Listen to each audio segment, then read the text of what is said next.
অদ্ভুত সব খাবারের জন্য চায়নারা সারা পৃথিবীতে অনেক আগে থেকেই কুখ্যাত।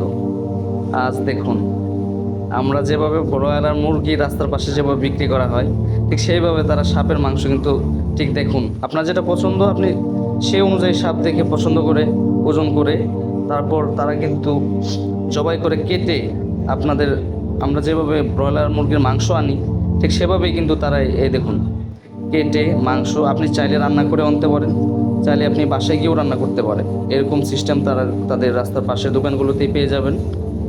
আপনার কি মনে হয় আপনি কখনো চাইনায় গিয়ে এরকম খাবারগুলো ট্রাই করতে পারবেন বা ট্রাই করতে চাইবেন কি না আমাদের জানান।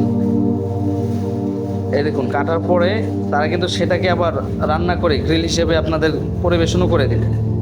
কি অদ্ভুত বলেন, তারা এগুলো কিভাবে খায় কিভাবে পারে আমি এটা আসলে বুঝি না। আমাদের রুচিতে ভাই এগুলো বাদ দেয় বুঝছেন। তারপরে দেখেন রান্না শেষে কি সুন্দর করে আবার মশলাপাতি দিয়ে তাদের সামনে কিন্তু আবার উপস্থাপন করছে। আপনি এরকম বিষয়ে যদি আরও ভিডিও চান আমাদের চ্যানেলটিকে সাবস্ক্রাইব করে রাখতে পারেন। আমরা রহস্য অদ্ভুত এইসব বিষয় নিয়ে ভিডিও বানিয়ে থাকি। ধন্যবাদ।